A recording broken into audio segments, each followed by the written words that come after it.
ஆண்டவராகிய இயேசு கிறிஸ்துவின் நாமம் மகிமைப்படுவதாக. இந்த நாளிலும் கூட நாம் ஆண்டவராகிய இயேசுவின் வார்த்தையாய் தியானிக்கப் போகிறதான தலைப்பு தயை செய்வார். ஆண்டவராகிய இயேசுவானவர் உங்களுக்கு தயை செய்வேன் என்று வாக்குறுதி அளிக்கிறார். இந்த வார்த்தையை கூர்ந்து கவனியுங்கள், நிச்சயமாகவே தயை பெறுவீர்கள். இதற்காக நாம் எடுத்துக்கொள்ளப் போகிறதான வேத பகுதி ரூத்தின் புத்தகம் 1 அதிகாரம் 8வது வசனம். நெகோமி தன் 2 மருமகளையும் நோக்கி சொன்னவார் வார்த்தை பாருங்க. மரித்து போனவர்களுக்கும் எனக்கும் நீங்கள் தயை செய்தது போல கர்த்தர் உங்களுக்கு தயை செய்வாராக. 2 மருமகளை பார்த்து ஒரு மாமி சொன்ன ஒரு வார்த்தை. இந்த மருமகள், அதாவது இந்த நெகோமியுடைய வாழ்க்கையில் கணவர் மரித்து போய்விட்டார், பிள்ளைகள் மரித்து போய்விட்டார்கள், 2 மருமகள்கள் அனாதையாக இருக்கிறார்கள். இவர்களை பார்த்து இந்த நெகோமி சொன்ன ஒரு வார்த்தை, கர்த்தர் உங்களுக்கு தயை செய்வாராக. இந்த தயை என்றால் இரக்கம் செய்வார், கருணை காட்டுவார், அருள் செய்வார் என்ற அர்த்தம். நிச்சயமாகவே அடுத்து என் வாழ்க்கையில் என்ன நடக்கப் போகிறது, என் வாழ்க்கை எதை நோக்கி போய் கொண்டிருக்கிறது, என் வாழ்க்கையில் நான் ஏதோ தவறு செய்து விட்டேனோ, என் வாழ்க்கையில் ஏன் இந்த இழப்புகள், யார் எனக்கு தயை செய்வார் என்ற கேள்விகளோடு நீங்கள் இருப்பீர்களானால் ஆண்டவர் சொல்லுகிற ஒரு வார்த்தை, நானே உங்களுக்கு தயை செய்வேன். ஆண்டவராகிய இயேசுவானவர் இன்னும் நமக்கு தயை செய்கிறவராய், அதாவது இரக்கம் செய்கிறவராய், கருணை காட்டுகிறவராய், அருள் செய்கிறவராய் நம்மோடு இருந்து கொண்டிருக்கிறார். இது எத்தனை பேர் விசுவாசிக்கிறீங்க? நிச்சயமாகவே ஆண்டவராகிய இயேசுவானவர் எனக்கு தயை செய்வார். என்னுடைய நெருக்கடியான சூழ்நிலையிலும் நான் வெறுமையாக்கப்பட்டிருக்கிறேன், நான் தனிமைப்படுத்தப்பட்டிருக்கிறேன், அடுத்து என்னுடைய வாழ்க்கையின் கட்டம் எதை நோக்கி போய் கொண்டிருக்கிறது, எதை நோக்கி முடிய போகிறது, அப்படிப்பட்ட ஒரு சூழ்நிலை, என் சரீரத்தில் வியாதி என்னை தள்ளுகிறது, என் வாழ்க்கையில் இருக்கிற போராட்டம் என்னை தனிமைப்படுத்துகிறது. இந்த சூழ்நிலையில் ஆண்டவர் கொடுக்கிற ஒரு வார்த்தை, நான் உங்களுக்கு தயை செய்வேன். உபாகமம் 7 அதிகாரம் 9 வசனத்தில் யாருக்கு அவர் தயை செய்வார் என்றும் சொல்லப்பட்டிருக்கு. உன் தேவனாகிய கர்த்தரே தேவன் என்று தம்மில் அன்பு கூர்ந்து தமது கற்பனைகளை கைக்கொள்கிறவர்களுக்கு அவர் 1000 தலைமுறை மட்டும் உடன்படிக்கையும் தயையும் காக்கிற உண்மையுள்ள தேவன் என்றும். பாருங்கள், 2 காரியம் சொல்லப்பட்டிருக்கு. அவரில் அன்பு கூறுதல், கற்பனைகளை கைக்கூறுதல்.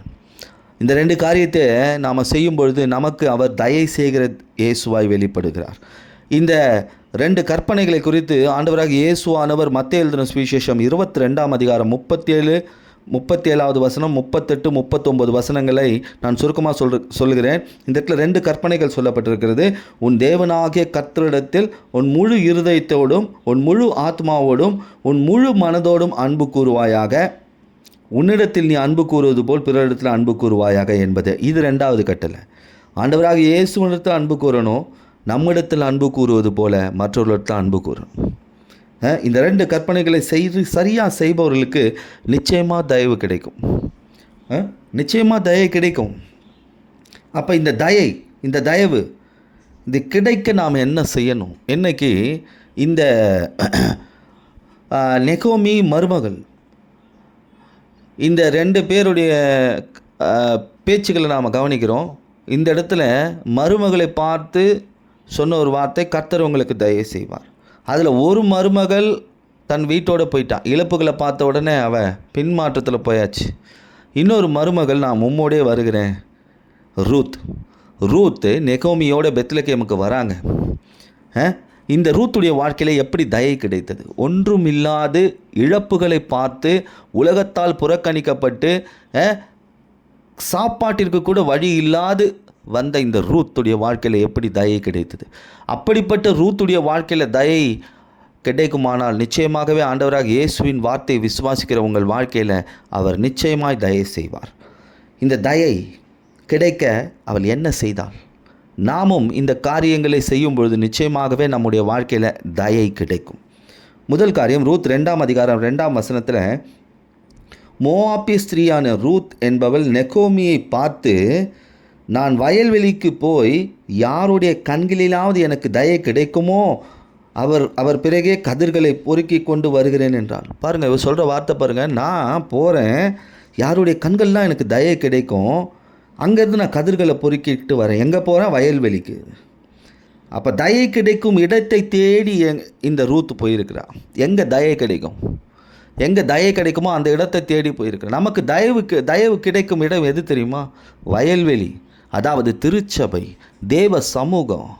இங்கு சென்றால் ஆண்டவராகிய இயேசுவின் கண்களில் நமக்கு தயை கிடைக்கும். இங்கே போகும்பொழுது தேவ சமூகத்தில் இருக்கும்போது வயல்வெளி, பழைய ஏற்பாட்டில் வயல்வெளி என்று சொல்லப்பட்டிருக்கு. புதிய ஏற்பாட்டில் அது தேவ சபையையும் தேவ சமூகத்தையும் திருச்சபையும் காட்டுகிறது. இங்கு வருபவர்களுடைய வாழ்க்கையை ஆண்டவர் காண்கிறவராக இருக்கிறார். ஆண்டவருடைய கண்களில் தயவு கிடைக்கும். இந்த கதிர்கள் தானியம், இது வாழ்வழிக்கும் ஆண்டவராக இயேசுவின் வார்த்தையை காட்டுகிறது. வாழ்க்கையின் ஆதாரத்தை காட்டுகிறது. அப்போ நம்ம எங்கே போனோம்? தயை கிடைக்கிற இடத்துக்கு போனால் தான் தயை கிடைக்கும். கர்த்தருடைய சமூகத்திலும் அவருடைய வார்த்தையை கேட்கும் பொழுது நமக்கு தயை கிடைக்கும்.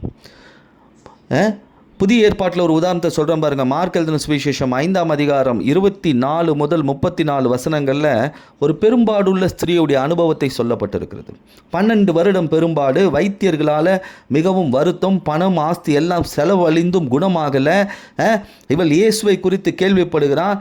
அவரை தொட்டால், அவருடைய வஸ்திரத்தை ஓரத்தையாக தொட்டால் நான் சுகமாவேன் அப்படின்னு சொல்லி வஸ்திரத்தின் ஓரத்தை தொடுகிறான். அந்த நேரத்தில் அவள் வேதனை நீங்கி ஆரோக்கியம் அடைந்ததை அவள் சரீரத்தில் உணர்ந்தாள் என்று சொல்லப்பட்டிருக்கிறது. அப்போ தயை கிடைக்கும் இடத்தை தேடி போனால், அப்போ இன்னைக்கு நாம் இயேசுவின் சமூகத்தை தேடி போனால் உங்களுக்கு எதில் தயை கிடைக்க வேண்டும் என்று அவர் அறிந்திருக்கிறார். இந்த பெரும்பாடுள்ள ஸ்திரீக்கு ஒரு ஆரோக்கியம் வேண்டும் என்று அவருக்கு தெரியும். ஆரோக்கியம் எனும் தயை தேவை. ஆனால் இன்றைக்கு உங்களுக்கு என்ன தயை தேவையோ அதை ஆண்டவராகிய இயேசுவானவர் கொடுக்க உங்களுக்காக காத்திருக்கிறார். நாம் அவரை தேடி போக வேண்டும். தேவ சமூகத்தை தேடி போக வேண்டும். அவருடைய வார்த்தையை தேடி போகும்பொழுது நிச்சயமாய் தயை கிடைக்கும். ரெண்டாவது, இந்த ரூத் செய்த காரியத்தை வாசிப்போம். ரூத் 2ஆம் அதிகாரம் 10வது வசனம்.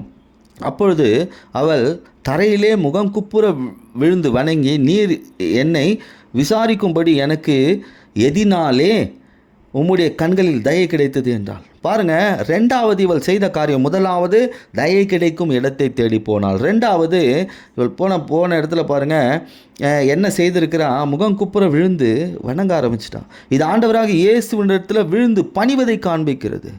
இப்போ நாம் தேவ சமூகத்துக்கு வந்துட்டோம், கர்த்தருடைய வார்த்தையை கேட்க வந்துட்டோம். அங்கே நமக்கு பணிவு தேவை. ஏன்னா சங்கீதம் 95:6 சொல்லப்பட்டிருக்குது, நம்மை உண்டாக்கின கர்த்தருக்கு முன்பாக நாம் பணிந்து குனிந்து முழங்கால் படியிட கடவோம் என்றான். பாருங்க, இது நாம் அவருக்கு முன்பாக தாழ்மைப்பட்டு ஜெபிப்பதை காண்பிக்கிறது. எங்கே தாழ்மை இருக்கோ, எங்கே தாழ்மையின் ஜெபம் இருக்கோ அங்கே ஜெபத்திற்கு பதில் கிடைக்கிறது. சங்கீதம் 99:5 நம்முடைய தேவனாகிய கர்த்தரை உயர்த்தி அவர் பாதப்படியிலே பணியுங்கள். அதே 9வது வசனம், அவருடைய பரிசுத்த பர்வதத்திற்கு நேராக பணியுங்கள். பணிவு வரும் இடத்துல ஜபங்களுக்கு பதில் கிடைக்குது. அப்போ முதலாவது தயை கிடைக்க வேண்டும் என்றால் தேவ சமூகத்துக்கு போகணும். தேவ சமூகத்துக்கு போன உடனே பணிவு வந்துடணும். அப்போ நம்முடைய ஜபங்களுக்கு பதில் கிடைக்குது. மூன்றாவது காரியம், இந்த ரூத் செய்த காரியம். ரூத் 2ஆம் அதிகாரம் 12ஆம் வசனத்தில், உன் செய்கைக்கு தக்க பலனை கர்த்தர் உனக்கு கட்டளையிடுவாராக. இஸ்ரவேலின் தேவனாகிய கர்த்தருடைய செட்டைகளுக்கு கீழ் அடைக்கலமாய் வந்த உனக்கு அவராலே நிறைவான பலன் கிடைப்பதாக. மூன்றாவது பாருங்க, இவள் கர்த்தரை அடைக்கலமாய் கொண்டார். இப்போ அவருடைய அடைக்கலத்திற்குள் வாழ்பவர்களுக்கு நிறைவான பலன் கிடைக்கும். வாழ்க்கை எங்கே முடிய போது, என்ன ஆக போது, ஒன்றுமே இல்லை, வெறுமையாக இருக்கிறோம். அப்படிப்பட்ட இந்த ரூத் பாருங்கள், முதலாவது தேவ தயவு கிடைக்கும் இடத்தை நோக்கி போனால், ரெண்டாவது பணிந்து கொண்டால், மூன்றாவது ஆண்டவரை அடைக்கலமாக கொண்டா அவளுக்கு நிறைவான பலன் கிடைத்தது. அப்போ இன்றைக்கி ஆண்டவருடைய அடைக்கலத்துக்குள்ளே நாம் வரும்பொழுது நமக்கு நிறைவான பலன் கிடைக்கும். எந்த பலனை எதிர்பார்த்து காத்திருக்கிறீர்களோ அந்த பலன் நிச்சயமாய் கிடைக்கும். எபிரேயர் 6ஆம் அதிகாரம் 18ஆம் வசனம் நான் சுருக்கமாய் சொல்லி கொண்டிருக்கிறேன். அடைக்கலமாய் ஓடி வந்த நமக்கு நிறைவான ஆறுதல் உண்டாகும் சொல்லப்பட்டிருக்கு. அப்போ அவர் தான் அடைக்கலம் வந்தால் நமக்கு ஆறுதல் கிடைக்கிறது. அதே சங்கீதம் 62:6 அவரை அடைக்கலமாய் கொண்டவர்கள் அசைக்கப்படுவதில்லை என்று சொல்லப்பட்டிருக்கிறது. அப்போ மூன்றாவது அவரை அடைக்கலமாக கொண்டு நாம் வாழணும். நமக்கு தயவு அவர் கொடுக்கிறார்னா நாம் அவருடைய அடைக்கலத்திற்குள்ளே இருக்கணும். முதல் காரியம் சொன்னேன், தயை கிடைக்கணும் என்ன பண்ணணும்? தயை கிடைக்க இடத்தை தேடி போகணும். ரெண்டாவது சொன்னேன், அவரிடத்துல பணிந்து என்ன பண்ணணும்? தாழ்மைப்படணும். மூன்றாவது காரியம் அவரை அடைக்கலமாய் கொண்டு வாழணும். நான்காவது காரியம், ரூத் 2ஆம் அதிகாரம் 14ஆம் வசனம், பின்னும் போவாஸ் சாப்பிடும் வேளையில் அவளை பார்த்து, நீ இங்கே வந்து இந்த அப்பத்தை புசித்து காடியிலே உன் துணிக்கையை தோய்த்துக்கொள் என்றான். அவள் சாப்பிட்டு திருப்தி அடைந்து மீந்ததை வைத்து கொண்டாள். பாருங்கள், அப்பத்தையும் காடியையும் புசிக்கிறான். 4வது காரியம், போவா சொன்னபடியும் அப்பத்தையும் காடியையும் புசிக்கிறான். இது நாம் எடுத்துக்கொள்ளும் திருப்பந்தி, அதாவது ராப்போச்சனத்தை காண்பிக்கிறது. இப்போ நாம் திருச்சபைக்கு வரோம், கர்த்தருடைய வார்த்தையை கேட்கிறோம், அவரை அடைக்கலமாக கொண்டுறோம். அடுத்தது அந்த திருப்பந்தி, அவருடைய இரத்தத்திற்கு பங்கு உள்ளவர்களாய், அவருடைய சரீரத்துக்கு பங்கு உள்ளவர்களாய். ஏன்னா நான் வருமளவு அதை நினைவு கூறுங்கள் ஆண்டவர் சொன்னார். எதுக்கு? அதுக்குள்ளே ஒரு பெரிய தயை இருக்குது, அவருடைய தயை இருக்குது. அவருடைய இரக்கத்தை சிலுவையில் நமக்காக காண்பித்ததற்கான அடையாளமாய் நாம் திருப்பந்தி எடுத்து கொண்டிருக்கிறோம். இதுதான் யோவான் 6ஆம் அதிகாரம் 53, 54, 56 வசனங்களில் இயேசு சொல்கிறார் பாருங்க, என் மாம்சத்தை புசியாமலும் அவருடைய ரத்தத்தை பானம் பண்ணாமலும் இருந்தால் உங்களுக்குள்ளே ஜீவன் இல்லை என்று மெய்யாகவே சொல்ல. அப்படின்னா ஜீவன் என்றால் உங்களுக்கான ஆசீர்வாதம் இல்லை. 54வது வசனம், என் மாம்சத்தை புசித்து என் ரத்தத்தை பானம் பண்ணுகிறவனுக்கு நித்திய ஜீவன் உண்டு, நான் அவனை கடைசி நாளில் எழுப்புவேன். பாருங்கள், யார் திருப்பந்தியை சரியாக எடுக்கிறாங்களோ அது அவருடைய வாழ்க்கையில் ஒரு நித்திய ஜீவனை கொடுத்து ஒரு எழுப்புதலை உண்டு பண்ணுகிறது.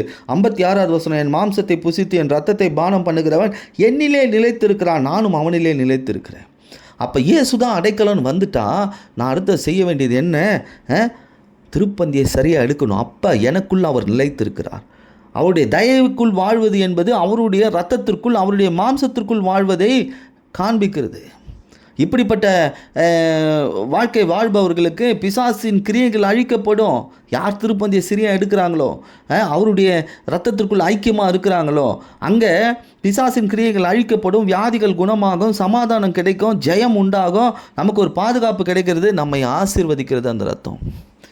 அப்போ இன்னைக்கு ஆண்டவர் நிறைவான பலன் பற்றி பேசியிருக்கிறாரு, அடைக்கலத்தை பற்றி பேசியிருக்கிறாரு, அதே போல் தயவை பற்றி பேசியிருக்கிறார். இன்றைக்கி தயை செய்வேன் என்று சொல்லியிருக்கிறார் என்றால் முதலாவது நாம் போக வேண்டிய இடம் தேவ சமூகம். தேவ சமூகம். அடுத்தது அங்கே போன உடனே பணிந்து கொள்ளணும். அடுத்தது அவர் அடைக்கலமாக கொண்டு இருக்கணும். அவருடைய அப்பத்தையும் அவருடைய ரத்தமாகிய திராட்சை ரசத்தையும் எடுக்கணும். அப்போ தயை கிடைக்கும்னா இயேசுவினிடத்தில் உண்மையான அன்பு, அதே போல் பிறரிடத்தில் உண்மையான அன்பு இருக்கிறவர்களாக இருக்கணும். தயை தரும் தேவ சமூகத்தையும் இயேசுவையும் தேடி போகும்பொழுது ஒரு ஆரோக்கியம் உண்டாகும். நமக்கான தேவைகள் அங்கே சந்திக்கப்படுது. இயேசுவை பணிந்து வாழும் பொழுது ஜெபங்களுக்கு பதில் கிடைக்கிறது. தயை கிடைக்கும். இயேசுவை அடைக்கலமாய் கொண்டு வாழும் பொழுது அப்போ நிறைவான பலன் மட்டும் இல்லை, அசையாத ஒரு வாழ்க்கை, ஆறுதலான ஒரு வாழ்க்கை உண்டாகிறது. அதே போல் தயவாய் வாழ அவருடைய திருப்பந்தியை சரியாக அனுசரிக்கணும். அப்பொழுது பிசாசின் கிரியைகள் அழிக்கப்படும், வியாதிகள் குணமாகும், சமாதானம் கிடைக்கும், ஜெயம் உண்டாகும், பாதுகாப்பு கிடைக்கும். அந்த இயேசுவின் ரத்தம் நம்மை ஆசீர்வதிக்கும். இந்த நாளில் கூட ஆண்டவராகிய இயேசுவானவர் தயையை பெற்றவளை குறித்து நம் மத்தியில் பேசியிருக்கிறார். ரூத்துடைய வாழ்க்கையில் ஒரு தயை கிடைத்தது. நம்முடைய வாழ்க்கையிலும் தயை இருக்கிறது. அந்த தயையை உணர்ந்து வாழ்வோம். நிச்சயமாகவே ஆண்டவராகிய இயேசுவானவர் உங்களுக்கு தயை செய்வார். இந்த செய்தியை மறுபடியும் கேளுங்கள். நிச்சயமாகவே அது உங்கள் வாழ்க்கையில் ஒரு பெரிய ஆசீர்வாதத்தை கொண்டு வரும் என்று நான் விசுவாசிக்கிறேன். கர்த்தர் உங்களையும் உங்கள் குடும்பத்தையும் உயர்த்தி ஆசீர்வதிப்பாராக. ஆமென்.